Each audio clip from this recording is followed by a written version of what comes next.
S ಎಲ್ಲರಿಗೂ ನಮಸ್ಕಾರ. Good evening. Welcome to ಕ್ಲಿವರಾ ಇಂಡಿಯಾ ಅಕಾಡೆಮಿ. ನಾನು ಸಿದ್ಧವಾರ್. ಏನು ಇವತ್ತಿನ ಒಂದು ಅಸಿಸ್ಟೆಂಟ್ ಪ್ರೊಫೆಸರ್ನ ಸಿಲೆಬಸ್ನ ಭಾಗವಾಗಿ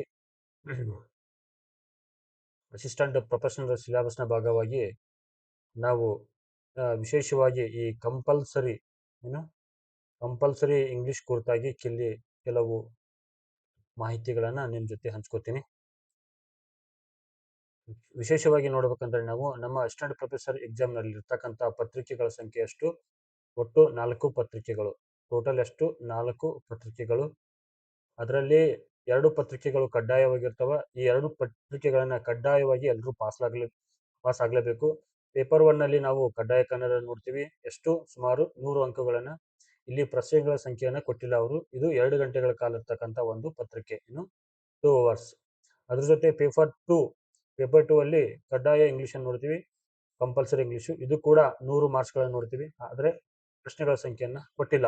ಅದ್ರ ಜೊತೆ ಎಷ್ಟು? ಇದು ಕೂಡ 2 ಗಂಟೆಗಳ ಕಾಲ ಇರ್ತಕ್ಕಂಥ ಒಂದು ಪತ್ರಿಕೆ. ಇನ್ನು ಕಡ್ಡಾಯ ಪತ್ರಿಕೆಗಳ ಭಾಗದಲ್ಲಿ ಇನ್ನೊಂದಾದ್ರೆ ಪೇಪರ್ 3 ಅಲ್ಲಿ ಸಾಮಾನ್ಯ ಜ್ಞಾನವನ್ನು ನೋಡ್ತಾ ಇದ್ದೀವಿ. ಎಷ್ಟು? 50 ಮಾರ್ಕ್ಸ್ಗಳು, ಪ್ರಶ್ನೆಗಳ ಸಂಖ್ಯೆ 50, ಆಮೇಲೆ 2 ಗಂಟೆಗಳ ಕಾಲ. ಇನ್ನು ಪೇಪರ್ 4 ಅಲ್ಲಿ ಯಾವುದು? ಐಚ್ಛಿಕ ವಿಷಯ. ನಿಮ್ಮ ಆಪ್ಷನಲ್ ಸಬ್ಜೆಕ್ಟ್ ಯಾವ್ದಿರುತ್ತೆ ಅನ್ನೋದನ್ನು ನಿರ್ಧಾರ ಆಗುತ್ತಲ್ಲಿ. ಇಲ್ಲಿ ಎಷ್ಟು? 250 ಮಾರ್ಕ್ಸ್ಗಳು, ಆಮೇಲೆ 125 ಕ್ವಶನ್ಸ್ಗಳು. ಅಂದರೆ ಒಂದು ಪ್ರಶ್ನೆಗೆ 2 ಮಾರ್ಕ್ಸ್, ಆಮೇಲೆ 3 ಗಂಟೆಗಳ ಕಾಲ ಈ ಪತ್ರಿಕೆಯನ್ನು ನೀವು ಉತ್ತರಿಸಬೇಕಾಗತ್ತೆ. ಒಟ್ಟು 4 ಪೇಪರ್ಗಳು. ಇಲ್ಲಿ ವಿಶೇಷವಾಗಿ ಈ ಒಂದು ತರಗತಿಯಲ್ಲಿ ನಾನು ಪೇಪರ್ 2 ಯಾವುದು? ಕಂಪಲ್ಸರಿ ಇಂಗ್ಲಿಷ್ನ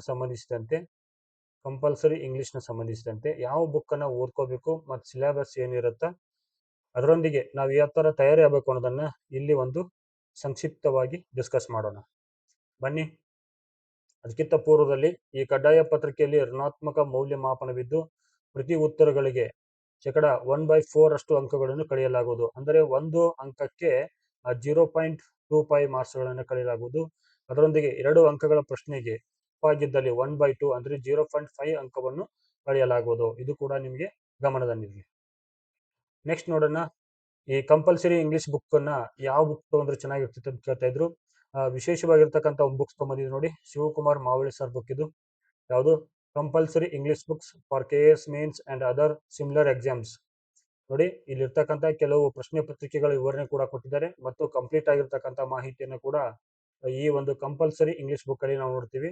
ಯಾವ್ದಿದು? ಶಿವಕುಮಾರ್ ಮಾವಳಿ ಸರ್ ಬುಕ್ ಇದು. ಇವರು ಕೂಡ ಕರ್ನಾಟಕದ ಅತ್ಯಂತ ಜನಪ್ರಿಯ ಇಂಗ್ಲಿಷ್ ಬೋಧಕರು ಮತ್ತು ಸರ್ಕಾರಿ ಹುದ್ದೆಗಳಿಗೆ ಸಂಬಂಧಿಸಿದಂತೆ ಪರೀಕ್ಷೆಗಳಿಗೆ ಸಂಬಂಧಿಸಿದಂತೆ ಇಂಗ್ಲಿಷ್ ನಮ್ಮ ಕಮ್ಯುನಿಕೇಶನ್ ಪೇಪರ್ ಅಲ್ಲಿ ಇರ್ತಕ್ಕಂಥ ಇಂಗ್ಲಿಷ್ನ ಭಾಗವನ್ನ ಅತ್ಯುತ್ತಮವಾಗಿ ಬೋಧನೆ ಮಾಡತಕ್ಕಂಥ ಒಬ್ರು ಪ್ರಮುಖ ಉಪನ್ಯಾಸಕರು. ಯಾರು? ಶಿವಕುಮಾರ್ ಮಾವಳಿ ಸರ್. ಹಾಗಾದ್ರೆ ಈ ಕಂಪಲ್ಸರಿ ಇಂಗ್ಲಿಷ್ ಬುಕ್ ಅನ್ನ ಕಂಟೆಂಟ್ ಏನಿದೆ ನೋಡೋಣ. ಟೇಬಲ್ ಆಫ್ ದಿ ಕಂಟೆಂಟ್ ನೋಡೋದಾದ್ರೆ ನಾವು ವಿಶೇಷವಾಗಿರ್ತಕ್ಕಂಥ ಮಾಹಿತಿ ನೋಡಿ. ಇಲ್ಲಿ ಪ್ರವರ್ಬ್ ಇನ್ ಕಾಂಪಿಟೇಟಿವ್ ಎಕ್ಸಾಮ್ಸ್ ಕೊಡ್ತಾರೆ. ಇಂಪಾರ್ಟೆಂಟ್ ಇಡಿಯಂಗಳ ಕುರಿತಾಗಿ ಸಂಪೂರ್ಣವಾದ ಮಾಹಿತಿಯನ್ನು ಕೊಟ್ಟಿದ್ದಾರೆ. ಒನ್ ವರ್ಡ್ ಸಬ್ಸ್ಟಿಟ್ಯೂಷನ್ ಅದ್ರ ಕೂಡ ಸಂಬಂಧ ಕೊಟ್ಟವ್ರೆ. ಇನ್ನು prefix, homophones, body language of and their meanings and word ಫೇರ್ಸ್ಗಳು ಕೂಡ ಸಂಪೂರ್ಣವಾದ ಮಾಹಿತಿಯನ್ನು ಕೊಟ್ಟಿದ್ದಾರೆ. ಇವೆಲ್ಲವೂ ಕೂಡ ನಮ್ಮ ಅಸಿಸ್ಟೆಂಟ್ ಪ್ರೊಫೆಸರ್ ಎಕ್ಸಾಮ್ಗೆ ಬರ್ತಕ್ಕಂಥ ಪ್ರಮುಖವಾದ ಭಾಗಗಳು. ಅದ್ರ ಜೊತೆಗೆ phrasal verbs with their meanings and collective noun, article important ಆಗುತ್ತೆ ಇಲ್ಲಿ. ಮತ್ತೆ ಕ್ವಶನ್ ಟ್ಯಾಗ್ ಕುರಿತಾಗಿ ಸಾಕಷ್ಟು ಪ್ರಶ್ನೆಗಳನ್ನು ಕೇಳ್ತಾರೆ. ಇನ್ನು ಪ್ರಿಪೋಸಿಷನ್ನು, ಕಂಜಂಕ್ಷನ್ನು, ಲೆಟರ್ ರೈಟಿಂಗ್ ಕಡ್ಡಾಯವಾಗಿರ್ತಕ್ಕಂಥ ಒಂದು ಭಾಗ ಇದು. ಇದ್ರ ಮೇಲೆ ಕಡ್ಡಾಯವಾಗಿರ್ತಕ್ಕಂಥ ಪ್ರಶ್ನೆಗಳನ್ನು ಕೇಳ್ತಾರೆ. ಆಮೇಲೆ ಸಬ್ಜೆಕ್ಟ್ ವರ್ಬ್ ಅಗ್ರಿಮೆಂಟ್ ಕೂಡ ಇದರಲ್ಲಿದೆ. ಇನ್ನು ಫ್ರೇಮಿಂಗ್ ಕ್ವಶನ್ಸ್ ಕೂಡ ಇದೆ. ಇನ್ನೊಂದೇನು ಇದು ರಿಡೋನ್ಸ್ ಇದೆ. ಆಮೇಲೆ ಆಕ್ಟಿವ್ ವಾಯ್ಸ್, ಪ್ಯಾಸಿವ್ ವಾಯ್ಸ್ ಇದೆ. ಇದ್ರ ಮೇಲೆ ಕೂಡ ಪ್ರಶ್ನೆಗಳನ್ನ ಕೇಳ್ತಾ ಇದ್ದಾರೆ. ಆಮೇಲೆ ಡೈರೆಕ್ಟ್ ಇಂಡೈರೆಕ್ಟ್ ಇದೆ ಇಲ್ಲಿ. ಆಮೇಲೆ ಲ್ಯಾಂಗ್ವೇಜ್ ಫಂಕ್ಷನ್ ಐತಿ. ಆಂಟೋನಮ್ಸು, ಸಿನಾನಮ್ಸು, ಎಸ್ಸೆ ರೈಟಿಂಗ್. ನಮ್ದು ಎಕ್ಸಾಮ್ಗಳು ಕೂಡ ಇದೆ ಇದು essay writing. Assistant professor exam ಅಲ್ಲಿ ಕೂಡ ಎಸ್ಸೆ ರೈಟಿಂಗ್ ಇರುತ್ತೆ. ಇನ್ನೊಂದು ಯಾವುದಂದ್ರೆ ಪ್ರಿಸೈಸ್ ರೈಟಿಂಗ್ ಇದೆ. ಯಾವುದು? Precise writing.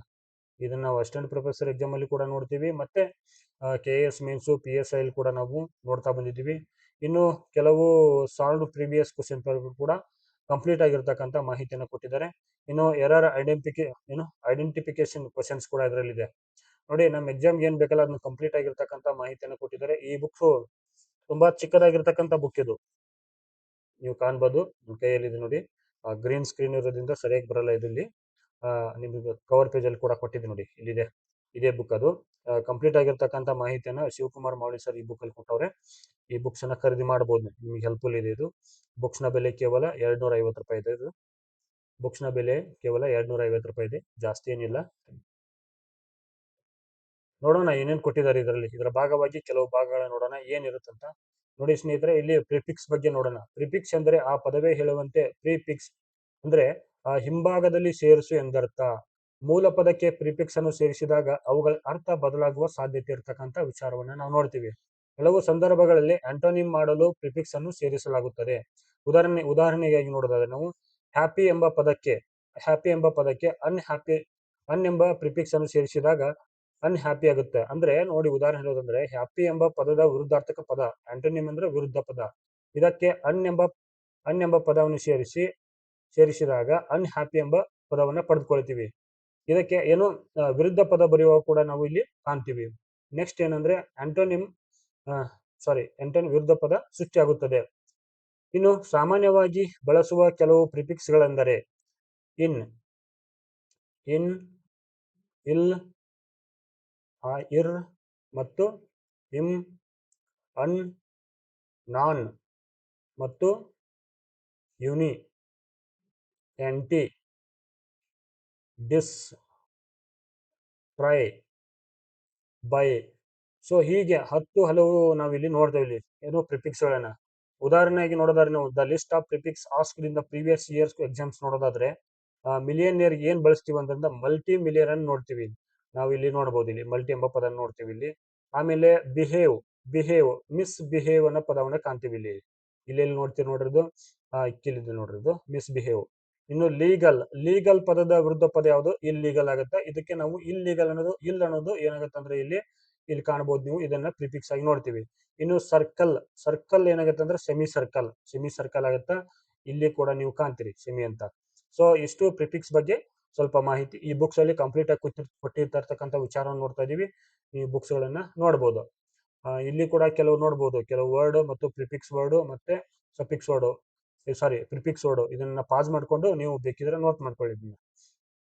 ಹೋಮೋಫೋನ್ಸ್ ಬಗ್ಗೆ ನೋಡೋಣ. ಇಲ್ಲಿ homophones, these words are that pronounced the same way but have different spelling and different meanings. ಅಂದ್ರೆ ಕೆಲವು ಪದಗಳು ಏನಾಗುತ್ತೆ ಅಂದ್ರೆ ಸೇಮ್ ಅದು ಉಚ್ಚಾರ ಆಗುತ್ತೆ ಮತ್ತು ಸೇಮ್ ಒಂದು ಏನು ಅದು ಸ್ಪೆಲ್ಲಿಂಗ್ ಕೂಡ ಬರ್ತಾವಲ್ಲಿ.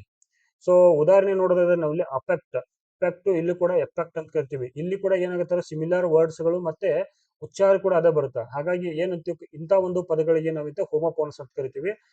ಈ ಬುಕ್ ಗಳಲ್ಲಿ ಕೂಡ ಕಂಪ್ಲೀಟ್ ಆಗಿ ಕೊಟ್ಟು ಅಫೆಕ್ಟ್ ಅಂದ್ರೆ ಏನು, ಎಫೆಕ್ಟ್ ಅಂದ್ರೆ ಏನು, ಇದೆಲ್ಲ ಕಂಪ್ಲೀಟ್ ಆಗಿರ್ತಕ್ಕಂಥ ಕೊಟ್ಟಿರ್ತಕ್ಕಂಥ ವಿಚಾರವನ್ನು ನೋಡ್ತಾ ಇದೀವಿ. ಇವುಗಳನ್ನ ಅಧ್ಯಯನ ಮಾಡೋದ್ರಿಂದ ಏನಾಗುತ್ತೆ ಅಂದ್ರೆ ನಿಮ್ಗೆ ನಿಮ್ಮ ಒಂದು ಕಂಪಲ್ಸರಿ ಇಂಗ್ಲಿಷ್ ನ ಸಮಸ್ಯೆಗೆ ಒಂದು ಪರಿಹಾರ ದೊರೆಯಬಹುದು. ಇನ್ನು body language and their meanings, ಏನು ನಾವು ಬಿಹೇವ್ ಮಾಡ್ತೀವಲ್ಲ, ನಾವು ಮಾಡ್ತಕ್ಕಂಥ ಬಿಹೇವ್ಗಳಿಗೆ ಏನ್ ಕರೀತಾರ ಅನ್ನೋದನ್ನ ಇಲ್ಲಿ ಕೊಟ್ಟಿರ್ತಕ್ಕಂಥ ಒಂದು ವಿಚಾರವನ್ನ ನಾವು ನೋಡ್ತೀವಿ ಇಲ್ಲಿ. ಹೌದಾ? List of important body language and their meanings. ಇನ್ನು ಗೆಸ್ಚರ್ ಅಂದ್ರೆ ಏನು, ಬ್ರಿಸ್ಕ್ ಮತ್ತು ಎರೆಕ್ಟ್ ವಾಕ್ ಅಂತಾರೆ. ಅದ್ರ ಮೀನಿಂಗ್ ಕೂಡ ಕಂಪ್ಲೀಟ್ ಕೊಟ್ಟಿದ್ದಾರೆ ನೋಡಿ ಇಲ್ಲಿ. ಗೆಸ್ಚರ್ ಮೀನಿಂಗ್ ಅಂದ್ರೆ ಕಾನ್ಫಿಡೆನ್ಸ್. ಇಲ್ಲೆಲ್ಲ ಕಂಪ್ಲೀಟ್ ಆಗಿರ್ತಕ್ಕಂಥ ಒಂದು ಮಾಹಿತಿಯನ್ನು ಕೊಟ್ಟಿದ್ದಾರೆ. ಸೊ ಬಾಡಿ ಲ್ಯಾಂಗ್ವೇಜ್ ಮತ್ತು ದೇರ್ ಮೀನಿಂಗ್ ಸಂಬಂಧಪಟ್ಟಂತ ಈ ಮಾಹಿತಿಯನ್ನು ಈ ಪುಸ್ತಕದಲ್ಲಿ ನೀವು ಪಡೆದುಕೊಳ್ಬಹುದು. ಇನ್ನೊಂದು ನೋಡೋದ್ರಿಂದ ವರ್ಡ್ ಫೇರ್ಸ್ ಅಂತ ಕೊಡ್ತಾರೆ, ನಾವು ಜೋಡಿ ಪದಗಳ ಸಂಬಂಧಪಟ್ಟಂತ ಮಾಹಿತಿಯನ್ನು ಕೊಟ್ಟಿದ್ದಾರೆ ಇಲ್ಲಿ ನೋಡಿ. Here and there, law and order, sick and tired ಮತ್ತು ಕ್ಲೀನ್ ಅಂಡ್ ಟೈಡಿ. ಸೊ ಈ ತರ ನಾವು ಜೋಡಿ ಪದಗಳಿಗೆ ಸಂಬಂಧಿಸಿದಂತೆ ಇಂಗ್ಲಿಷ್ ನಲ್ಲಿ ಕೂಡ ಇಂತಹ ಪದಗಳನ್ನು ಕೇಳ್ತಾರೆ. ಇದ್ರ ಕುರಿತಾಗಿ ಗಮನ ಹರಿಸಿ. ನೆಕ್ಸ್ಟ್ ಅನ್ನೋದು phrasal verb with their meanings. ಇದರಲ್ಲಿ ಕಂಪ್ಲೀಟ್ ಆಗಿರ್ತಕ್ಕಂಥ ಮಾಹಿತಿಯನ್ನು ಕೂಡ ಅವರು ಕೊಟ್ಟಿದ್ದಾರೆ. Some important phrasal verbs, their meanings and examples. ಇಲ್ಲಿ ನೋಡಬಹುದು ನೀವು. ಅಕೌಂಟ್ ಫಾರ್ ಅಂದ್ರೆ ಏನ್ ಕೊಟ್ಟಿದ್ದಾರೆ, ಟು ಎಕ್ಸ್ಪ್ಲೇನ್, ವಿವರಿಸು, ಮತ್ತು ಅದ್ರ ಜೊತೆ ಎಕ್ಸಾಂಪಲ್ ಕೂಡ ಕೊಟ್ಟಿದ್ದಾರೆ ಅವರು ಅದ್ರ ಸಂಬಂಧಪಟ್ಟಂತೆ. ಇವುಗಳನ್ನು ಕೂಡ ನೀವು ಅಧ್ಯಯನ ಮಾಡಬಹುದು. ಇನ್ನು ಕಲೆಕ್ಟಿವ್ ನೌನ್ಸ್ ಗಳ ಕುರಿತಾಗಿ ಸಂಪೂರ್ಣ ಒಂದು ಮಾಹಿತಿಗಳನ್ನು ಕೊಟ್ಟಿದ್ದಾರೆ ನೋಡಿ ಇಲ್ಲಿ. ಯಾವ ಒಂದು ಇದಕ್ಕೆ ಏನಂತಾರ ಮತ್ತೆ ಅದಕ್ಕೆ ಸಂಬಂಧಪಟ್ಟಂತ ಪ್ರೀವಿಯಸ್ ಎಕ್ಸಾಮ್ಸ್ ಅಲ್ಲಿ ಕೇಳ್ತಕ್ಕಂತ ಒಂದು ಉದಾಹರಣೆಗಳು ಕೂಡ ಕೊಟ್ಟಿದ್ದಾರೆ. Band of musicians, pack of cards, ಆಮೇಲೆ bunch of flowers, board of directors, next band of robbers, ಈ ತರ ಎಲ್ಲಾ ಒಂದು ಕಂಪ್ಲೀಟ್ ಆಗಿರ್ತಕ್ಕಂಥ ಮಾಹಿತಿ ಏನು ಕಲೆಕ್ಟಿವ್ ನೌನ್ಸ್ ಸಂಬಂಧಿಸಿದಂತ ಒಂದು ಉದಾಹರಣೆ ಮತ್ತು ಎಕ್ಸ್ಪ್ಲನೇಷನ್ ಮತ್ತೆ ಹಿಂದಿನ ಒಂದು ಪ್ರೀವಿಯಸ್ ಇಯರ್ ಕೇಳ್ತಕ್ಕಂಥ ಎಕ್ಸಾಮ್ಗಳಲ್ಲಿ ಇರ್ತಕ್ಕಂಥ ಉದಾಹರಣೆ ಕೂಡ ಇಲ್ಲಿ ಅವರು ನೀಡಿದ್ದಾರೆ. ಇನ್ನು ಆರ್ಟಿಕಲ್ಸ್ಗೆ ಸಂಬಂಧಿಸಿದಂತ ಮಾಹಿತಿಗಳನ್ನು ನೋಡಬಹುದು ನೀವು. ಇನ್ನು ಎರಡು ರೀತಿಯ ಆರ್ಟಿಕಲ್ಗಳನ್ನ ಕಾಣ್ತೀರಿ ನೀವು. ಎ ಮತ್ತು ಏನು ಇನ್ಡೆಫಿನಿಟ್ ಆರ್ಟಿಕಲ್ ನೋಡ್ತೀವಿ ಇಲ್ಲಿ. ದ ಅನ್ನೋದೇನದು ಡೆಫಿನಿಟ್ ಆರ್ಟಿಕಲ್. ಇದಕ್ಕೆ ಸಂಬಂಧಪಟ್ಟಂತ ಉದಾಹರಣೆ ಕೂಡ ಈ ಬುಕ್ಸ್ ಅಲ್ಲಿ ನಾವು ಕಾಣಬಹುದು, ನೋಡ್ಬೋದು. ನೀವು ಏನೋ ಅವಕಾಶ ಇದ್ರೆ ಈ ಬುಕ್ ಗಳನ್ನ ಓದ್ಕೊಳ್ಳಿ. ಇನ್ನು ಕ್ವಶನ್ ಟ್ಯಾಗ್ ಸಂಬಂಧಪಟ್ಟಂತ ಪ್ರಶ್ನೆಗಳನ್ನ ಕೇಳ್ತಾ ಇರ್ತಾರೆ. ಯಾವುದೇ ಒಂದು ವಾಕ್ಯವನ್ನು ಟ್ಯಾಗ್ ಸೇರಿಸುವುದರ ಮೂಲಕ ಕ್ವಶನ್ ಟ್ಯಾಗ್ ಗಳಾಗಿ ಬದಲಾಯಿಸಬಹುದು. ಇವುಗಳನ್ನು ಸಾಮಾನ್ಯವಾಗಿ ಮಾತನಾಡುವಾಗ ಮಾತ್ರ ಬಳಸ್ತೇವೆ. ನೀವು isn't it, doesn't it, didn't they, haven't we, did they, wasn't ಇಂಥ ಪದಗಳನ್ನ ನಾವು ನೋಡ್ತೀವಿ. ವಿಶೇಷವಾಗಿರ್ತಕ್ಕಂಥ ಒಂದು ಮಾಹಿತಿಯನ್ನ ಈ ಪುಸ್ತಕದಲ್ಲಿ ಕಾಣಬಹುದು. ಒಂದು ಉದಾಹರಣೆ ನೋಡಿದ್ರೆ, he is running quickly, isn't ಹಿ ಅನ್ನೋದು ಕ್ವಶನ್ ಟ್ಯಾಗ್. ಅವನು ವೇಗವಾಗಿ ಓಡುತ್ತಿದ್ದಾನೆ, ಓಡುತ್ತಿಲ್ಲವೇ ಎಂದು ಕೇಳುವ ಉದ್ದೇಶ ಮತ್ತೆ ಅದನ್ನು ಖಚಿತಪಡಿಸಿಕೊಳ್ಳುವುದಾಗಿರುತ್ತದೆ. ಅದಕ್ಕೆ ಉತ್ತರ ಯಾವಾಗಲೂ ಎಸ್ ಆರ್ ನೋ ಆಗಿರುತ್ತದೆ. ಸೊ ಇಂಥ ಮಾಹಿತಿಗಳನ್ನ ಸರಳ ವಾಕ್ಯದಲ್ಲಿ ಮತ್ತು ಬೈಲಿಂಗ್ವೇಲ್ ಕೊಟ್ಟಿರೋದ್ರಿಂದ ಕನ್ನಡ ಮತ್ತು ಇಂಗ್ಲಿಷ್ ನಲ್ಲಿ ಇದೇ ತರ ಇರ್ತಕ್ಕಂಥ ಪುಸ್ತಕವನ್ನು ನಾವು ಕನ್ನಡದಲ್ಲಿ ಈ ಬುಕ್ಸ್ ಗಳಲ್ಲಿ ಕಾಣಬಹುದು. ಇನ್ನು ಲೆಟರ್ ರೈಟಿಂಗ್ ಸಂಬಂಧಪಟ್ಟಂತ ಮಾಹಿತಿಯನ್ನು ಕೊಟ್ಟಿದ್ದಾರೆ ನೋಡ್ರಿ. 2014 ಒಂದು ಪತ್ರಿಕೆಯನ್ನು ಬಿಟ್ಟು ಉಳಿದ ಪತ್ರಿಕೆಗಳಲ್ಲಿ 2 ರೀತಿಯ ಪತ್ರಗಳನ್ನು 25 ಅಂಕಗಳಿಗೆ ಕೇಳಲಾಗಿದೆ. ಪತ್ರಗಳು ಬರತಕ್ಕಂಥ ವಿಧಗಳಲ್ಲಿ 2 ರೀತಿಯನ್ನು ಕಾಣಬಹುದು. ಒಂದು ಫಾರ್ಮಲ್ ಲೆಟರ್, ಇನ್ನೊಂದು ಪರ್ಸನಲ್ ಲೆಟರ್. ನೋಡ್ರಿ, ಲೆಟರ್ ರೈಟಿಂಗ್ ಅಲ್ಲಿ 2 ತರ ಬರುತ್ತೆ. ಇದ್ರೊಳಗೆ ಯಾವ್ದು ಕೇಳ್ತಾರೋ ಅದ್ರ ಮೇಲೆ ಡಿಪೆಂಡ್ ಆಗುತ್ತೆ ಅದು. ಒಂದು ಫಾರ್ಮಲ್ ಲೆಟರ್, ಇನ್ನೊಂದು ಪರ್ಸನಲ್ ಲೆಟರ್. ಸೊ ಇಲ್ಲಿ ಒಂದು ಉದಾಹರಣೆ ಕೊಟ್ಟಿದ್ದಾರೆ ಅವ್ರು ಸಾರು, ಏನಂದ್ರೆ format to the formal letter ಅಲ್ಲಿ. ಫಾರ್ಮಲ್ ಲೆಟರ್ ಅಲ್ಲಿ ನಾವು ಸ್ಟಾರ್ಟಿಂಗ್ ಏನ್ ಬರ್ಬೇಕಂದ್ರೆ ಫ್ರಾಮ್ ಬರಿಬೇಕು. ಇಲ್ಲಿ ಸ್ಟಾರ್ಟಿಂಗು ಏನು ಫ್ರಾಮ್ ಇಂದ ಸ್ಟಾರ್ಟ್ ಮಾಡಬೇಕು. ಇದು ಫಸ್ಟ್ ಸ್ಟೆಪ್ ಇದು. ಆಮೇಲೆ ಡೇಟ್ ಇಲ್ಲಿ ನೋಡ್ಬೇಕು, ಕಾಣ್ಬೋದು ನೀವು. ಇದು ಫಸ್ಟ್ ಸ್ಟೆಪ್ ಇದು. ಆಮೇಲೆ ಸೆಕೆಂಡ್ ಸ್ಟೆಪ್ ಏನು ಡೇಟು, ಮತ್ತೆ ಥರ್ಡ್ ಸ್ಟೆಪ್ ಇಲ್ಲಿ ಏನು ಪ್ಲೇಸು, ಆಮೇಲೆ ಟು ಯಾರಿಗೆ ಬರೀತಿದ್ರಲ್ಲ ಅವ್ರಿಗೆ 4ನೇ ಸ್ಟೆಪ್ ಇದು. ಆಮೇಲೆ ಸರ್ ಮೇಡಮ್ ಅಂದ್ರೆ ಮಾನ್ಯರೇ ಅಂತ ಬರೀತೀವಲ್ಲ ಕನ್ನಡದಲ್ಲಿ, ಮಾನ್ಯರೇ. ಆಮೇಲೆ ಸಬ್ಜೆಕ್ಟ್, ಇದು 5th ಸ್ಟೆಪ್. ಸಬ್ಜೆಕ್ಟ್ ಇದು 6th ಸ್ಟೆಪ್. ಇನ್ನು ಕೊನೆಯ ಸ್ಟೆಪ್ ಒಂದು ಬರುತ್ತೆ. ಇನ್ನು ಥ್ಯಾಂಕ್ಸ್ ಕೂಡ ಹೇಳ್ತೀವಲ್ಲ, ಅದನ್ನು ಕೂಡ ಕಾಣ್ಬೋದು ಇಲ್ಲಿ ನಾವಿಲ್ಲಿ. ಇದು 6th ಸ್ಟೆಪ್, 6ನೇ ಒಂದು ಹಂತವನ್ನು ನೋಡ್ತೀವಿ. ಇಲ್ಲಿ ಏನಂದ್ರೆ ಥ್ಯಾಂಕ್ ಯು ಮಾತ್ರ ಬಳಸಬೇಕು, ಥ್ಯಾಂಕಿಂಗ್ ಯು ಅಂತ ಬಳಸಬಾರ್ದು, ಇದು ರಾಂಗ್ ಅಂತ ಹೇಳ್ತಾರೆ ಅವರು. ಆಮೇಲೆ ಯುವರ್ಸ್ ಫೇತ್ಫುಲ್ಲಿ ಅಂತ ಬಳಸಬೇಕು. ಮತ್ತೆ ಇಲ್ಲಿ ಅಪಾಸ್ಟ್ರಫಿ ಎಸ್ ಬಳಸಬಾರ್ದು, ಇದು ತಪ್ಪು ಅಂತ ಹೇಳ್ತಾರೆ. ಸೊ ಇದಕ್ಕೆ ಸಂಬಂಧಿಸಿದಂತ ಒಂದು ಲೆಟರ್ ರೈಟಿಂಗ್ ಸಂಬಂಧಿಸಿದ ಮಾಹಿತಿಯನ್ನ ಕಂಪ್ಲೀಟ್ ಆಗಿ ಕೊಟ್ಟಿರ್ತಕ್ಕಂಥ ಪುಸ್ತಕವನ್ನ ನಾವಿಲ್ಲಿ ನೋಡಬಹುದು. ಇನ್ನು ಪ್ರಿಸೈಸ್ ರೈಟಿಂಗ್ ಕೂಡ ನೋಡಿ. ಇಲ್ಲಿ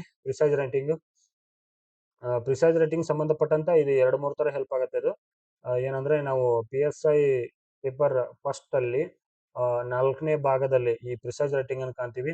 ಮತ್ತೆ ನಮ್ಮ ಅಸಿಸ್ಟೆಂಟ್ ಪ್ರೊಫೆಸರ್ ಎಕ್ಸಾಮ್ ಅಲ್ಲಿ ಕೂಡ ಇದರ ಸಂಬಂಧಪಟ್ಟಂತ ಒಂದು ಪ್ರಶ್ನೆ ಇರುತ್ತೆ ಇಲ್ಲಿ. ಇದು ಸಂಬಂಧಪಟ್ಟಂತ ಒಂದು ಮಾಹಿತಿಯನ್ನು ನಾವಿಲ್ಲಿ ಕಾಣಬಹುದು. ಪ್ರಿಸೈಸ್ ಅಂದ್ರೆ summary of an abstract of a text or speech. ಅಂದ್ರೆ ಒಂದು ಗದ್ಯ ಭಾಗ ಅಥವಾ ಭಾಷಣದ ಸಾರಾಂಶ ಅಥವಾ ಸಂಕ್ಷಿಪ್ತ ರೂಪ ಎನ್ನಬಹುದು. ಇಡೀ ಪ್ಯಾರಾಗ್ರಾಫ್ ಅನ್ನು ಅರ್ಥ ಮಾಡಿಕೊಂಡು ಅದರ ಸಾರಾಂಶವನ್ನು ಗ್ರಹಿಕೆ ಮಾಡಿಕೊಂಡು ಕೆಲವೇ ಮುಖ್ಯ ವಾಕ್ಯಗಳಲ್ಲಿ ಅದನ್ನು ಸಂಕ್ಷಿಪ್ತವಾಗಿ ಬರೆಯುವುದು ಸವಾಲಿನ ಕೆಲಸವೇ ಆದರೂ ಸಹ ಇದು ಪ್ರತಿಯೊಬ್ಬರ ಭಾಷಾ ಸಾಮರ್ಥ್ಯ ಮತ್ತು ಆಲೋಚನಾ ಸಾಮರ್ಥ್ಯ ಮತ್ತು ತಿಳುವಳಿಕೆ ಮಟ್ಟವನ್ನ ಅವಲಂಬಿಸುತ್ತದೆ. ಸರಳವಾಗಿ ಹೇಳುವುದಾದರೆ 2.5 ಗಂಟೆ ನೋಡಿದ ಸಿನಿಮಾ ಕಥೆಯನ್ನು ಗೆಳೆಯರ ಬಳಿ 5 ನಿಮಿಷದಲ್ಲಿ ಹೇಳುವುದಿಲ್ಲವೇ, ಹಾಗಿರಬೇಕು ಪ್ರಿಸೈಸ್ ರೈಟಿಂಗ್ ಎಂಬುದು. ನೋಡಿ, ಯಾವುದೋ ನೀವು ಇವಾಗ ಬಾಹುಬಲಿ ಅಥವಾ KGF ಮೂವಿ ನೋಡಿರ್ತೀರಿ. ಇದು ಸುಮಾರು ಒಂದು 3 ಗಂಟೆಗಳ ಕಾಲ ಮೂವಿ ಇದ್ದಾಗ ಅದನ್ನ ನಾವು ಯಾರ ಜೊತೆನೋ ಕೇಳ್ಬೇಕಾರೆ ಒಬ್ರು ನೋಡಿ ಬಂದಾದ್ಮೇಲೆ ನಮ್ಗೆ ಹೇಳ್ತಾರೆ ಆ ಮೂವಿ ಸಖತ್ತಾಗೈತಿ, ಮಸ್ತ್ ಆಗೈತಿ, ಹಿಂಗೈತಿ, ಮತ್ತೆ ಅದನ್ನ ಕೇವಲ 5 ನಿಮಿಷ ಒಳಗೆ ಮುಗಿಸ್ಬಿಡ್ತಾರೆ ನಮ್ಗೆ ಅವರು. ಹಂಗೆ ಈ ನಮ್ಗೆ ಕೊಟ್ಟಿರ್ತಕ್ಕಂಥ ಸುಮಾರು 4 ಪ್ಯಾರಾಗ್ರಾಫ್ಗಳಲ್ಲಿ ಈ ಪ್ರಿಸೈಸ್ ರೈಟಿಂಗ್ ಅನ್ನು ಕೊಟ್ಟಿರ್ತಾರೆ. ಅದನ್ನ ಕೇವಲ 1/3 ರೂಪದಲ್ಲಿ ನಾವು ಬರಿಬೇಕಾಗಿರ್ತೈತಿ. 1/3 ರೂಪದಲ್ಲಿ ಅಂದ್ರೆ ವಿಶೇಷವಾಗಿ ಒಂದು ಪ್ಯಾರಾಕ್ಕಿಂತ ಹೆಚ್ಚಿನ ಒಂದು 3-4 ಲೈನಲ್ಲಿ ಬರಿಬೇಕು. ಸೊ ಹಾಗಾಗಿ ಈ ಪ್ರಿಸೈಸ್ ರೈಟಿಂಗ್ ಗೆ ಸಂಬಂಧಿಸಿದಂತೆ ಸಾರಾಂಶ ಬರವಣಿಗೆ ಸಂಬಂಧಿಸಿದಂತೆ ಕಂಪ್ಲೀಟ್ ಮಾಹಿತಿಯನ್ನ ಈ ಪುಸ್ತಕದಲ್ಲಿ ನಾವು ಕಾಣ್ತೀವಿ. ಇನ್ನು ಎಸ್ಸೆ ರೈಟಿಂಗ್ ಸಂಬಂಧಪಟ್ಟಂತೆ ಮಾಹಿತಿಯನ್ನು ಕೊಟ್ಟಿದ್ದಾರೆ ಅವರು. ಎಸ್ಸೆ ರೈಟಿಂಗ್ ಸಂಬಂಧಿಸಿದಂತೆ ಮಾಹಿತಿಯನ್ನು ಕೂಡ ನಾವಿಲ್ಲಿ ಕಾಣಬಹುದು. ಎಸ್ಸೆ ರೈಟಿಂಗ್ ಎಂಬುದು ಸಾಮಾನ್ಯವಾಗಿ ನಾವೆಲ್ಲರೂ ಶಾಲಾ ಕಾಲೇಜುಗಳಲ್ಲಿ ಕಲಿತು ಮತ್ತು ಬಳಸಿ ಮರೆತ ಒಂದು ಭಾಷಾ ಕೌಶಲ್ಯವಾಗಿದೆ. ಈ ಹಿಂದೆ ಕೂಡ ನಾವು ಸ್ಕೂಲಲ್ಲಿ ಇರ್ತಕ್ಕಂಥ ಬರ್ದಾಗ ಬರಿತಿದ್ದೀವಿ, ಬಟ್ ಇವಾಗೆಲ್ಲ ಮರ್ತು ಬಿಟ್ಟಿರ್ತೀವಿ. ಸೊ ಇಲ್ಲಿರ್ತಕ್ಕಂಥ ಸ್ಟೆಪ್ಸ್ ಕೂಡ ಕೊಟ್ಟಿದ್ದಾರೆ ಅವರು. ಮೊದ್ಲಿಗೆ ಏನ್ ಮಾಡ್ಬೇಕಂದ್ರೆ ಇಂಟ್ರೊಡಕ್ಷನ್ ಕೊಡ್ಬೇಕು. ಈ ಎಸ್ಸೆ ರೈಟಿಂಗ್ ಅಲ್ಲಿ ಇರ್ತಕ್ಕಂಥ ಸ್ಟೆಪ್ಸ್ ಕೂಡ ಕೊಟ್ಟಿದ್ದಾರೆ ಅವರು. ಮೊದ್ಲಿಗೆ ಏನ್ ಮಾಡ್ಬೇಕು, ಏನ್ ಮಾಡಬಾರ್ದು, ಮತ್ತೆ ಯಾವ ಸ್ಟೆಪ್ಸ್ ಬಳಸ್ಬೇಕು ಅನ್ನೋ ಕೊಟ್ಟಿದ್ದಾರೆ. ಮೊದ್ಲಿಗೆ ಇಂಟ್ರೊಡಕ್ಷನ್ ಬಳಸ್ಕೋಬೇಕು. ಆಮೇಲೆ ಸೆಕೆಂಡ್ಲಿ ಏನಂದ್ರೆ ಬ್ರೋಚಿಂಗ್ ಇಂಟು ದಿ ಟಾಪಿಕ್ ನೋಡ್ಕೋಬೇಕು. ಇನ್ನು ಆಮೇಲೆ ಥರ್ಡ್ ಆಗಿ ಬಾಡಿ ಆಫ್ ದಿ ಎಸ್ಸೆ ಬರಿಬೇಕು. ಇನ್ನು ನಾಲ್ಕನೇದಾಗಿ ಡೆವಲಪ್ಮೆಂಟ್ ಆಫ್ ದಿ ಟಾಪಿಕ್, ಆಮೇಲೆ ಕನ್ಕ್ಲೂಷನ್. ಇಷ್ಟು ನಾವು ಸುಮಾರು 5 ಸ್ಟೆಪ್ಗಳಲ್ಲಿ ಈ ಎಸ್ಸೆ ರೈಟಿಂಗ್ ಬರೆಯತಕ್ಕಂತ ಒಂದು ಕೌಶಲ್ಯವನ್ನ ಈ ಪುಸ್ತಕದಲ್ಲಿ ಅತ್ಯುತ್ತಮವಾಗಿ ಯಾರು ಶಿವಕುಮಾರ್ ಮಾಳಿ ಸರ್ ವಿವರಿಸಿದ್ದಾರೆ. ಇನ್ನು ಮುಗಿತಿಲ್ಲಿಗೆ ಇಷ್ಟು ನಮಗೆ ಪ್ರಮುಖವಾದ ಮಾಹಿತಿಗಳನ್ನ ಇಲ್ಲಿ ನಾವು ಇದು ಕಂಪಲ್ಸರಿ ಇಂಗ್ಲಿಷ್ ಬಗ್ಗೆ ನಾವು ನೋಡ್ಕೊಂಡಿದ್ದೀವಿ. ಕಂಪಲ್ಸರಿ ಇಂಗ್ಲಿಷ್ ಬಗ್ಗೆ ನೆಕ್ಸ್ಟ್ ಒಂದು ವಿಡಿಯೋ ಕ್ಲಾಸ್ ಅಲ್ಲಿ ಕಂಪಲ್ಸರಿ ಕನ್ನಡದ ಸಂಬಂಧಿಸಿದಂತೆ ಒಂದು ವಿಡಿಯೋ ಕ್ಲಾಸ್ ಮಾಡ್ತಾ ಇದ್ದೀನಿ. ಅದನ್ನು ಕೂಡ ನೀವು ನೋಡಬಹುದು. ಮತ್ತೆ ಹಿಂದಿನ ಕ್ಲಾಸ್ ನಲ್ಲಿ ಕಾನ್ಸ್ಟಿಟ್ಯೂಷನ್ ಸಂಬಂಧಪಟ್ಟಂಗೆ ಮತ್ತು ಜಿಕೆ ಒಂದು ನಮ್ಮ ಒಂದು ಏನದು ಜಿಕೆ ಮಾರ್ಗದರ್ಶಿ ಸಂಬಂಧಿಸಿದಂತೆ ಆಲ್ರೆಡಿ ಬ್ಯಾಚ್ ಸ್ಟಾರ್ಟ್ ಆಗೈತಿ. ಮತ್ತೆ ಏನಂದ್ರೆ ಸುಮ್ಮನೆ ಹೆಚ್ಚು ಕಮ್ಮಿ ಒಂದು 35 ಜನಕ್ಕಿಂತ ಹೆಚ್ಚಿನ ಮೆಂಬರ್ಸ್ ಇವಾಗ ಅಡ್ಮಿಷನ್ ತೆಗೆದುಕೊಂಡು ತಮ್ಮ ಒಂದು ಪ್ರಿಪರೇಷನ್ ಮಟ್ಟವನ್ನ ಸ್ಟಾರ್ಟ್ ಮಾಡಿದ್ದಾರೆ. ದಿನಂಪ್ರತಿ ಟಾಪಿಕ್ ಇರುತ್ತೆ, ಆ ಟಾಪಿಕ್ ಗಳನ್ನ ನೀವು ಓದ್ಕೋಬೇಕು. ಮತ್ತೆ ಪ್ರತಿದಿನ ಕೂಡ ಇಲ್ಲಿ ನಾವು ಡೈಲಿ ಒಂದು 10 ಗಂಟೆಗೆ ಏನ್ ಮಾಡ್ತಾ ಇದ್ವಿ, ಒಂದು ಕ್ವಿಜ್ ಕೂಡ ಕೊಡ್ತಾ ಇದ್ವಿ ಟಾಪಿಕ್ ಮೇಲೆ. ಟಾಪಿಕ್ ಮೂಲಕ ಏನಾಗುತ್ತೆ ಅಂದ್ರೆ ನಿಮ್ಗೆ ಕಂಪ್ಲೀಟ್ ಆಗಿರ್ತಕ್ಕಂಥ ಮಾಹಿತಿ ಸಿಗುತ್ತೆ, ಮತ್ತು ಡೈಲಿ ರಿವಿಷನ್ ಕೂಡ ಆಗುತ್ತೆ ನಿಮ್ಗೆ ಅದ್ರ ಮೇಲೆ. ಮತ್ತೆ ಇದೇ ಒಂದು ಅದು ಇವಾಗ ಸ್ಟಾರ್ಟಿಂಗ್ ನಡೆದಿರೋದು ಸಂವಿಧಾನದ ಮೇಲೆ ಇರ್ತಕ್ಕಂಥ ಒಂದು ಏನು ಪ್ರಕ್ರಿಯೆ ಮತ್ತು ಪ್ರಾಕ್ಟೀಸ್ ಒಂದು ಟೆಸ್ಟ್ ಮತ್ತು ಏನದು ಡೈಲಿ ರೋಟೇಷನ್ ಸ್ಟಾರ್ಟ್ ಆಗಿದೆ. ಯಾರ್ಯಾರು ಈ ಒಂದು ಜಿಕೆ ಕೋರ್ಸ್ನ ಇಷ್ಟ ಇದ್ದವರು ಮತ್ತೆ ನಿಮ್ಮ ಒಂದು ಭವಿಷ್ಯದ ಇನ್ವೆಸ್ಟ್ಮೆಂಟ್ಗಾಗಿ ಈ ಜಿಕೆ ಕೋರ್ಸ್ ಅನ್ನ ಸೇರಿಸ್ಕೊಳ್ಳಿ. ಯಾಕಂದ್ರೆ ಸುಮಾರು ವರ್ಷಗಳ ಕಾಲ ಏನಾಗಿರುತ್ತೆ ಅಂದ್ರೆ ಸ್ಟಡಿ ಗ್ಯಾಪ್ ಆಗಿಬಿಟ್ಟಿರ್ತೈತಿ, ಯಾರು ಕೂಡ ಓದ್ತಾ ಇಲ್ಲ. ಸೊ ಈ ನಮ್ಮ ಒಂದು ಮಾರ್ಗದರ್ಶನ ಯಾವ ತರ ಇದೆ ಅಂದ್ರೆ ಸ್ಪೂನ್ ಫೀಡಿಂಗ್ ಇದೆ. ಅದು ಏನು ಸ್ಪೂನ್ ಫೀಡಿಂಗ್ ನಾವು ಏನದು ಮಕ್ಕಳಿಗೆ ಹೇಳ್ತಾರಲ್ಲ ಆ ತರ ಹೇಳ್ತಾ ಇದೀವಿ. ಯಾರು ಕೂಡ ನೀವು ಸುಮಾರು ಜನ ನನ್ನ ವಿಡಿಯೋ ಕ್ಲಾಸ್ಗಳನ್ನ ಕೇಳ್ತಿದ್ದಾರೆ ಸ್ನೇಹಿತರೆ. ಬರ್ತಿದ್ದು ಕ್ಲಾರಿಫಿಕೇಶನ್ ಕೊಡ್ತೀನಿ. ಇನ್ನು ಮುಂದಿನ ದಿನಗಳಲ್ಲಿ 15 ದಿನಗಳ ನಂತರ ನಮ್ದು ಕ್ಲೇವರಾ ಇಂಡಿಯಾ ಆ್ಯಪ್ ಬರ್ತಾ ಇದೆ. ಆ ಆ್ಯಪ್ ಬಂದ ನಂತರ ವಿಡಿಯೋ ಕ್ಲಾಸ್ಗಳನ್ನ ನಾವು ಸಪರೇಟ್ ಆಗಿ ಮಾಡ್ತಾ ಇದ್ದೀವಿ. ಅಟ್ ಪ್ರೆಸೆಂಟ್ ಏನಂದ್ರೆ ಈ ವಿಡಿಯೋ ಕ್ಲಾಸ್ಗಳನ್ನ ಕೇಳೋದಕ್ಕಿಂತ ನಾವು ಮ್ಯಾನ್ಯುವಲ್ ಮೋಡ್ದಲ್ಲಿ ಹೋಗ್ತಾ ಇದ್ದೀವಿ. ಈಗ ಈ ಮ್ಯಾನ್ಯುವಲ್ ಮೋಡ್ ಯಾವ ತರ ಇದೆ ಅಂದ್ರೆ ನಿಮ್ಮನ್ನ ಮತ್ತೆ ಟ್ರ್ಯಾಕಿಗೆ ತರ್ತಕ್ಕಂಥ ಕೆಲಸವನ್ನ ಮಾಡ್ತಾ ಇದೆ ಇದು. ಸ್ಟಾರ್ಟಿಂಗ್ ನಿಮಗೆ ಕಷ್ಟ ಆಗ್ಬೋದು ಇಲ್ಲ ಅಂತಿಲ್ಲ. ನಾನು ಇಷ್ಟು ಸುಮಾರು ದಿನ ಬಿಟ್ಟಿರ್ತೀರಿ, ಕೂತ್ಕೊಂಡು 2-3 ಗಂಟೆಗಳ ಕಾಲ ಮಾತ್ರ ದಿನ ಓದ್ಬೇಕಾಗತ್ತ. ನೀವು ಡೈಲಿ 2 ರಿಂದ 3 ಟಾಪಿಕ್ಗಳನ್ನ ಮಾತ್ರ ಓದ್ಬೇಕಾಗತ್ತ. ಒಂದೇ ದಿನ ಇಡೀ ಸಂವಿಧಾನ ನಿಮಗೆ ಮುಗಿಸಂತ ನಾವು ಹೇಳಲ್ಲ. ಯಾವ ಟಾಪಿಕ್ ಓದ್ಬೇಕು, ಏನ್ ಕೋರಿ ಓದ್ಕೋಬೇಕು ಅನ್ನೋದನ್ನ ಕೂಡ ಕಂಪ್ಲೀಟ್ ಆಗಿರ್ತಕ್ಕಂಥ ಒಂದು ಟೈಮ್ ಟೇಬಲ್ ಅನ್ನ ಗ್ರೂಪ್ ಅಲ್ಲಿ ಹಾಕಿರ್ತೀವಿ. ಅದ್ರ ಮೂಲಕ ನೀವು ನಿಮ್ಮ ಅಧ್ಯಯನವನ್ನ ಕೈಗೊಳ್ಳಬಹುದು. ಸೊ ಇರ್ತಕ್ಕಂಥ ಸಮಸ್ಯೆ ಏನಂದ್ರೆ ಎಲ್ರಿಗೂ ಕೂಡ ವಿಡಿಯೋ ಕ್ಲಾಸ್ ಕೇಳ್ತಾ ಇದ್ರಿ, ವಿಡಿಯೋ ಕ್ಲಾಸ್ಗಳು ಕೇಳಿಂತ ಮ್ಯಾನುವಲ್ ಮೋಡಲ್ ಹೋಗಿ ಅಧ್ಯಯನ ಏನು ಓದು ಒಂದು ಏನಂತಾರ ಅದಕ್ಕೆ ಧ್ಯಾನ ಇದ್ದ ಹಾಗೆ. ಅದು ಓದು ಒಂದು ಮೆಡಿಟೇಷನ್. ಓದು ಒಂದು ಮೆಡಿಟೇಷನ್. ನಿಮ್ಮನ್ನು ನೀವು ಇನ್ವಾಲ್ವ್ ಮಾಡ್ಕೋಬೇಕ ಮೊದಲು, ಆಮೇಲೆ ವಿಡಿಯೋ ಕ್ಲಾಸ್ಗಳು ಕೇಳ್ಕೊಂತ ಹೋಗ್ರಿ. ಬಟ್ ಅಟ್ ಪ್ರೆಸೆಂಟ್ ಏನ್ ಸಿಚುವೇಶನ್ ಅಂತಂದ್ರ ಈ ಸಾಮಾಜಿಕ ಮಾಧ್ಯಮನ ಸ್ವಲ್ಪ ಸೈಡ್ ಇಡ್ರಿ. ಆ ಮೊಬೈಲ್ ತಿಕ್ಕೋ ಸ್ಕ್ರೋಲ್ ಅನ್ನ ಸ್ವಲ್ಪ ಸೈಡ್ ಇಡ್ರಿ. ಅನವಶ್ಯಕವಾಗಿ ಸಾಮಾಜಿಕ ಮಾಧ್ಯಮಕ್ಕೆ ಕೊಡದೆ ಇರ್ತಕ್ಕಂಥ ಅದೇ ಒಂದು ಸಾಮಾಜಿಕ ಮಾಧ್ಯಮದಲ್ಲಿ ಇರ್ತಕ್ಕಂಥ ನಮ್ಮ ಒಂದು ಕೋರ್ಸ್ಗಳನ್ನ ಅದ್ರ ಪ್ರಯೋಜನ ಪಡ್ಕೊಡ್ರಿ. ಸೊ ಸಾಫ್ಟ್ ಕಾಪಿ ಓದೋದಕ್ಕಿಂತ ನೀವು ಹಾರ್ಡ್ ಕಾಪಿಗಳನ್ನ ಬುಕ್ಸ್ ಗಳನ್ನ ಓದ್ರಿ. ಅಲ್ಲಿ ಏನಾಗುತ್ತೆ ಅಂದ್ರೆ ನಿಮ್ಮ ಅಧ್ಯಯನ ಮತ್ತಷ್ಟು ಇನ್ವಾಲ್ವ್ಮೆಂಟ್ ಜಾಸ್ತಿ ಆಗುತ್ತೆ ಅದರಲ್ಲಿ. ಸೊ ವಿಡಿಯೋ ಕ್ಲಾಸ್ಗಳಿಗಿಂತ ಓದುಗಳಿಗೆ ಹೆಚ್ಚಿನ ಗಮನ ಹರಿಸಿ ಇದನ್ನ ಮೆಡಿಟೇಷನ್ ಆಗಿ ಮಾಡ್ಕೊಡ್ರಿ. ಆಮೇಲೆ ರಿವಿಷನ್ ಕೂಡ ಹೆಲ್ಪ್ ಆಗುತ್ತೆ ನಿಮ್ಗೆ. ಇಲ್ಲಿ ರಿವಿಷನ್ ಯಾವ ತರ ಹೆಲ್ಪ್ ಆಗುತ್ತೆ ಅಂದ್ರೆ ನೀವು ಒಂದು ದಿನ ಆ ಟಾಪಿಕ್ ಓದ್ಕೊಂಡಿರ್ತೀರಿ, ಟಾಪಿಕ್ ಮೇಲೆ ಮತ್ತೆ ರಾತ್ರಿ ಕೂಡ ನಾವು ಜಿಕೆ ಕ್ವಿಜ್ ಇರುತ್ತೆ ಅದೇ ಟಾಪಿಕ್ ಮೇಲೆ. ಆ ಕ್ವಿಜ್ ಅನ್ನ ಅಟೆಂಡ್ ಮಾಡಿದ್ರೆ ಏನಾಗುತ್ತೆ ಅಂದ್ರೆ ನಿಮ್ಗೆ ನೆನಪಿಲ್ಲೋ ನಾನು ಏನು ಓದ್ಬೇಕು ಮತ್ತೆ ಹೆಂಗ್ ಓದ್ಬೇಕು ಮತ್ತೆ ನೆಕ್ಸ್ಟ್ ಏನಂದ್ರೆ ಏನದು ಗಮನ ಕೊಟ್ಟು ಓದ್ತಾ ಇದನ್ನ ಇಲ್ಲ ಅನ್ನೋದನ್ನ ಒಂದು ವಿಚಾರ ಕೂಡ ಈ ಕ್ವಿಜ್ಗಳ ಮೂಲಕ ನಿಮಗೆ ಗೊತ್ತಾಗುತ್ತೆ. ಮತ್ತೆ ಆ ಕ್ವಿಜ್ ಅಟೆಂಡ್ ಆದಾಗ ನಿಮಗೆ ರ್ಯಾಂಕಿಂಗ್ ಲಿಸ್ಟ್ ಬರುತ್ತೆ. ನಿನ್ನೆ ಹಾಕಿದಾಗ ನಾವು ರ್ಯಾಂಕಿಂಗ್ ಲಿಸ್ಟ್ ಕೊಟ್ಟಿರಲ್ಲ, ಜನರಲ್ ಆಗಿ ಕೊಟ್ಟಿದ್ದೀವಿ. ಇವತ್ತು ರ್ಯಾಂಕಿಂಗ್ ಲಿಸ್ಟ್ ಬರ್ತಕ್ಕಂಥ ಒಂದು ವ್ಯವಸ್ಥೆಯನ್ನ ಏರ್ಪಾಡು ಮಾಡ್ತೀವಿ. ಸೊ ನೀವೆಲ್ಲರೂ ಕೂಡ ಏನ್ ಮಾಡಿ, ಸಾಧ್ಯ ಆದ್ರೆ ಜಿಕೆ ಮಾರ್ಗದರ್ಶಿ ಕೋರ್ಸಿಗೆ ಜಾಯಿನ್ ಆಗಿ ನಮ್ಮ ಈ ಧ್ಯಾನದ ನೋಡಿ ಇದು ಜಸ್ಟ್ ನಿಮ್ಗೆ ಇದು ಕೋರ್ಸ್ ಅಲ್ಲ, ಇದು ಯಾವುದೋ ಒಂದು ಇದಲ್ಲ, ಏನು ನಿಮ್ಮ ಭವಿಷ್ಯದ ಒಂದು ಏನದು 15ರಿಂದ 20 ವರ್ಷಗಳ ಕಾಲ ಇರ್ತಕ್ಕಂಥ ಒಂದು ಸೇಫ್ಟಿ ಝೋನ್ಗೆ ಹೋಗ್ತಕ್ಕಂಥ ಒಂದು ಕೋರ್ಸ್ ಇದು. ಜಿಕೆನ ಒಂದು ಏನಿದು ಜಿಕೆ 50 ಮಾರ್ಕ್ಸ್ಗೆ ಸಂಬಂಧಿಸಿದಂತೆ ಕಂಪ್ಲೀಟ್ ಆಗಿರ್ತಕ್ಕಂಥ ಮಾಹಿತಿ ಮತ್ತು ಸಿಲೆಬಸ್ ಅನ್ನ ಕವರ್ ಮಾಡ್ಕೊಡ್ತಾ ಇದೀವಿ.